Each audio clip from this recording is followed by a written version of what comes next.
नमस्कार, मैं हिमांशु और आप देख रहे हैं टारगेट विद हिमांशु। एक नागरिक के रूप में हमें भारतीय संविधान से तमाम अधिकार मिल जाते हैं, फिर भी भारतीय संविधान में कुछ ऐसे अनुच्छेद, कुछ ऐसे जगह हैं जहां पर विवाद है और उनमें से ही एक है भारतीय संविधान का अनुच्छेद 22। अगर देखा जाए तो भारतीय संविधान का अनुच्छेद 356 भी सर्वाधिक विवादित भागों में से एक है और इस वीडियो में हम भारतीय संविधान के उस अनुच्छेद पर चर्चा करेंगे जो एक नागरिक के रूप में हमारे अधिकार को सीमित करता है। भारतीय संविधान का अनुच्छेद 22 जो कि मूल अधिकार चैप्टर के अंतर्गत आता है, कहीं न कहीं सरकार को बहुत अधिक शक्तिशाली बना देता है। एक नागरिक के रूप में किस प्रकार से सरकार इसे व्यवहार में लाती है, इस वीडियो में हम इसी पर डिस्कशन करने वाले हैं। और भारतीय संविधान का जो अनुच्छेद 22 है और इसमें जो जिक्र किया गया है वैसा किसी अन्य देश के यहाँ की, जहाँ हमारा संविधान जिस देश से सबसे अधिक प्रभावित है, अगर देखा जाए तो ब्रिटेन या अमेरिका में भी इस प्रकार का कोई कानून नहीं है। अगर अनुच्छेद 22 को आप देखें तो वहाँ कहा गया है अपराधों के लिए दोष सिद्धि के संबंध में संरक्षण। अगर हम कोई अपराध करते हैं या अगर यह हम पर संदेह होता है कि हमने कोई अपराध किया है तो हमें गिरफ्तार कर लिया जाता है। और आप सभी जानते हैं भारतीय संविधान का अनुच्छेद 21 जीवन का अधिकार जो आपको देता है, अनुच्छेद 19 स्वतंत्रता का जो अधिकार है, वो तमाम मतलब इसके अलावा अन्य अधिकार भी हैं हमें एक नागरिक के रूप में।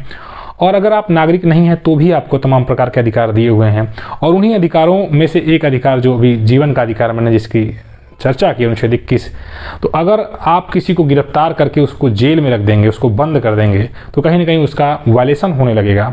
और अगर आपको किसी पर संदेह हो रहा है तो किस प्रकार की चीज़ें होनी चाहिए, क्या उसकी प्रक्रिया होनी चाहिए, अनुच्छेद 22 में कुछ इसी बात का जिक्र है।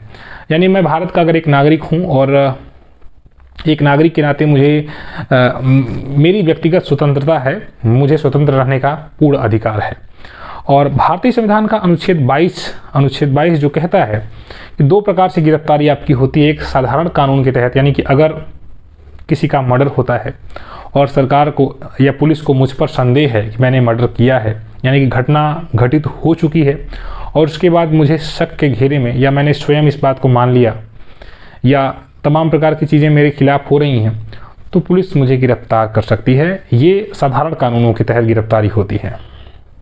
अगर किसी की आप देख रहे तमाम प्रकार की घटनाएं, हत्या, बलात्कार जैसी घटनाएं अगर होती हैं समाज में, तो उसके बाद जिस पर संदेह होता है या अगर मान लीजिए किसी ने किसी के खिलाफ कोई अपनी समस्या बताया कि ये आप देख रहे हैं दहेज में, मान लीजिए कोई एक लड़की है, उसको दहेज के कारण उसके पति या उसके परिवार के द्वारा टॉर्चर किया जा रहा है, तो वो उसके खिलाफ कोर्ट में जाएगी या थाने में जाएगी और उसके बाद वो उनके खिलाफ कंप्लेन जब करती है तो उसके आधार पर, यद्यपि वो सिद्ध नहीं होता है, फिर भी उसके आधार पर कानून बनाया जाता है, उसके आधार पर पुलिस उन्हें गिरफ्तार कर लेती है। तो कुछ साधारण कानून होते हैं, साधारण कानून के तहत जब गिरफ्तारी होती है तो नागरिक को तमाम अधिकार मिलते हैं। और दूसरी जो कानून होता है, जो दूसरा गिरफ्तारी आपका होता है, वो सरकार आपको गिरफ्तार करती है केवल शक के आधार पर। प्रिवेंटिव आपको उसको कहा जाता है प्रिवेंटिव डिटेंशन, और एक होता है प्यूनिटिव दंडात्मक, जिसमें आपने कोई सामान्य अपराध के तहत कोई गलत कार्य किया है, पुलिस को आप पर संदेह है तो आपको गिरफ्तार कर लेगी। साधारण कानून के तहत अगर आपकी गिरफ्तारी होती है तो 24 घंटे के भीतर आपको मजिस्ट्रेट के सामने प्रस्तुत करना होगा, क्योंकि एक वायलेशन है ना, अनुच्छेद 21 का वायलेशन। अगर आपको लगातार बंद करके रखा जाएगा तो कहीं ना कहीं भारतीय संविधान में जो मूल अधिकार आपको मिला हुआ है उसका वायलेशन है। तो 24 घंटे के अंदर, जैसे मान लीजिए आप पर आरोप लगा कि आपने किसी का मर्डर किया या किसी की चोरी की है, मान लीजिए संगीन आरोप है, या ये तो सरकार ने अपने हिसाब से जो कानून डिसाइड किया है वो एक अलग बात है, लेकिन आपको 24 घंटे के भीतर मजिस्ट्रेट के सामने उपस्थित कराया जाएगा और उसके बाद अगर वो परमिशन देंगे तभी आपकी गिरफ्तारी आगे बढ़ेगी। अगर परमिशन नहीं देते हैं तो आपको 24 घंटे के भीतर छोड़ दिया जाएगा। यानी सामान्य कानूनों की जो सामान्य रूप से अगर आप देखें कि चोरी अगर आपने कोई किया, आप पर आरोप लगाया जा रहा है, तो 24 घंटे के अंदर आपको सामान्यतः छोड़ दिया जाता है। या मान लीजिए अगर नहीं भी छोड़ा जाता है तो आपको एक मौका मिलता है 24 घंटे के अंदर आप मजिस्ट्रेट। इसके अलावा दूसरी जो चीज़ है, आपको अपना अधिवक्ता, अपना वकील करने का अधिकार होता है, जिसके बाद अगर आप अवैध रूप से आपको गिरफ्तार किया गया है, आपको ऐसा लगता है, तो आप हाई कोर्ट में या फिर डायरेक्टली सुप्रीम कोर्ट में, चूँकि ये मूल अधिकार से संबंधित अनुच्छेद है आपकी गिरफ्तारी, तो आप डायरेक्ट दोनों जगह पिटीशन फाइल कर सकते हैं। ये आपको भारतीय संविधान के अनुच्छेद 22 में प्रथम जो भाग है जिसमें साधारण विषय कानून है उसके तहत अगर आपको गिरफ्तार किया जा रहा है, जिसको प्यूनिटिव डिटेंशन कहा जाता है, इसके तहत अगर आपको गिरफ्तारी की गई है आपकी, तो ये आपको अधिकार है।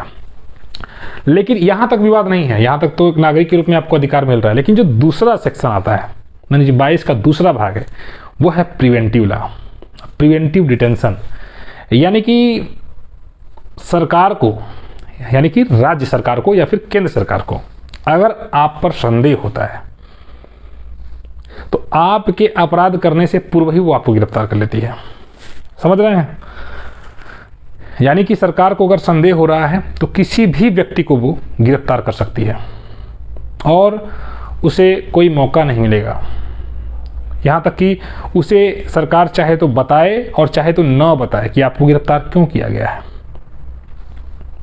हो सकता है कि पब्लिक, अब आप कहेंगे इसका आधार क्या है, तो आधार सरकार ये मान सकती है कि आप ऐसी किसी गतिविधि में शामिल हैं जिससे बहुत नुकसान हो सकता है पब्लिक का, और जैसे मान लीजिए राष्ट्रीय सुरक्षा को अगर खतरा है। लेकिन इसकी डेफिनेशन कौन करेगा, राष्ट्रीय सुरक्षा को खतरा है या ऐसी कोई गतिविधि आप करने वाले हैं, इसको जान कौन पाएगा, इसको डिसाइड कौन करेगा, तो ये चीज़ स्पष्ट नहीं है।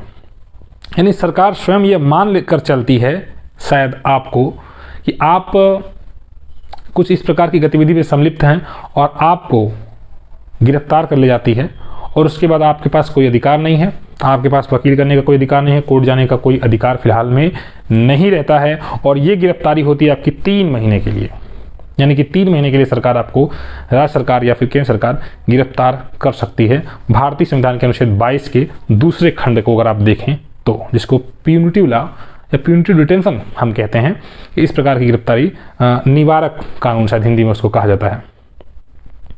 तो क्या एक नागरिक के रूप में अगर आप देखें, अगर सरकार को सिर्फ आप पर संदेह हो रहा है, यद्यपि आप सही भी हो सकते हैं, गलत भी हो सकते हैं, हो सकता है कि आपने ऐसी कोई गतिविधि न की हो, लेकिन आपको अगर सरकार 3 महीने के लिए अचानक में गिरफ्तार कर लेगी, तो फिर ये कहीं ना कहीं आपके साथ एक अन्याय है, क्योंकि आपको मौका नहीं दिया जा रहा है अपनी बात को कहने का। सरकार आपकी बात माने न माने, कोर्ट भी आपको जाने से रोक दिया जाएगा, और उसके बाद अगर सरकार चाहे तो भी वो आपको एक कमेटी का, एक प्रकार से कहा जाए तो एक एक्सपर्ट कमेटी का गठन होगा, जिसमें हाई कोर्ट या सुप्रीम कोर्ट के रिटायर्ड जज होंगे, और वो फिर आपके मैटर को देखेंगे, और उसके बाद अगर वो परमिशन देते हैं तो फिर सरकार और अधिक दिन तक आपको गिरफ्तार कर सकती है। अगर आप देखें तो भारतीय संविधान में जो अनुच्छेद 35A या 370 हटाने जाने की बात कही गई थी, बल्कि 370 हटाया नहीं गया, बल्कि उसमें संशोधन किया गया है।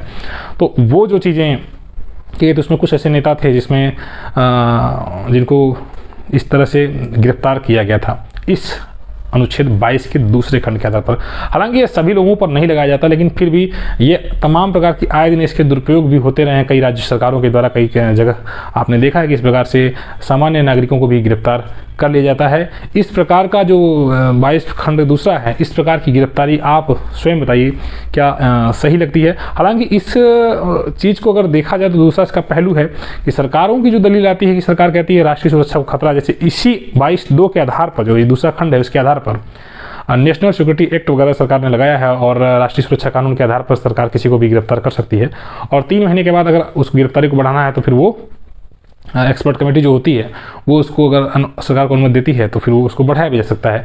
तो ये डिटेंशन कहीं ना कहीं अगर देखा जाए तो एक नागरिक के रूप में अगर मैंने कोई अपराध नहीं किया है और मुझे 3 महीने के लिए गिरफ्तार कर लिया जाता है या किसी को गिरफ्तार कर लिया जाता है, तो ये कहीं ना कहीं भारतीय संविधान के अनुच्छेद 21 का साफ उल्लंघन है। लेकिन हाँ, अगर किसी कोई बहुत बड़ी घटना में ऐसा सरकार उन लोगों के साथ अक्सर करती है, या इसके लगा भारतीय संविधान में रखने का क्या मतलब बताइए?